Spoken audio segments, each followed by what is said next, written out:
Direction Dieppe pour le quintet dominical, le prix Toyota Toys Motors. Pour m'accompagner, Isaac Macaulay. Bonjour Isaac. Bonjour Guillaume, bonjour à tous. On rappelle un quintet initialement prévu sur l'hippodrome de la Teste. Exactement, finalement on est à Dieppe et on rappelle que ce lundi on ira sur l'hippodrome de Tarbes. On rappelle les conditions, référence plus 21,5 pour le quintet, un des chevaux âgés de 5 ans et plus sur la distance de 2400 mètres. On passe au cri de tous les partants, commencer par l'As Wood City qui vient de renouer avec le succès sur l'hippodrome d'Aix-les-Bains. Ouais, c'était très bien, en tout cas l'impression y était. Il fait son retour dans la catégorie des handicaps. Attention au numéro 2, Saham. On peut parler également de Checkpoint Charlie, même s'il fait sa rentrée. Lily Blue, ça s'annonce compliqué, mais attention, une 4-5e place, c'est pas une impossibilité pour elle, Guillaume. On continue avec Chili Porte, l'entraînement, la forme d'Eric Libos, Rifanello Green. Attention à ce concurrent que je vois tout simplement gagner, on y reviendra dans quelques instants. Just Light, le numéro 7, est encore assez frais, tout neuf pour un cheval qui a 5 ans, et lui aussi, je pense, à son mot à dire. Cordée Rose reste sur un succès, aura sans doute moins de marge. Maintenant, à faire d'impression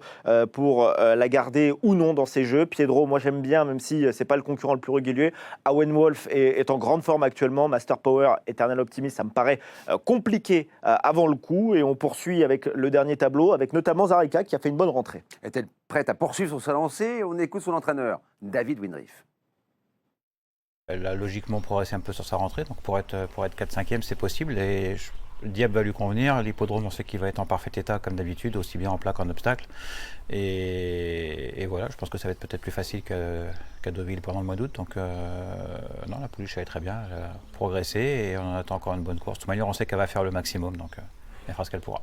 Le 14, Combermer reste sur 2 bonnes sorties au niveau des quintets. Oui, très difficile de l'écarter quand on voit notamment sa 4e place en dernier sur l'hippodrome de Saint-Cloud, où il s'est montré tenace jusqu'au bout. Et pour Ruge, en revanche, le numéro 15, qui n'a qu'une course dans les jambes, va attendre les pistes un peu plus profondes, Guillaume. Isaac, vous avez choisi la formule du combiné. Oui, j'aime pas me faire piéger par les bases, je vous le répète assez souvent, Guillaume, donc je reste sur un combiné de 7 concurrents à 10,50 € en flexi 25. Srifanello Green, j'aime beaucoup cette candidature, je l'ai placé en tête. Just Light en 2e position, Chili Porte le numéro 5, Owen Wolf qui est en grande forme, Piedro, je l'ai dit, c'est pas le plus régulier, mais j'aime bien. J'ai mis le numéro 14, Combermer, un peu plus loin pour le numéro de corde, même si à Dieppe, parfois ça peut ne pas être un problème. Et j'ai terminé avec Wood City, j'ai beaucoup hésité finalement. Je l'ai gardé pour son impression visuelle qu'il a laissée en dernier lieu. Flexi 25% pour 10,50 €. Merci beaucoup Isaac. Merci Guillaume. Départ de la course 15h15. Je vous invite à aller sur equidia.fr pour avoir tous les éléments pour faire le papier de ce Quintet Plus. Bonjour à tous.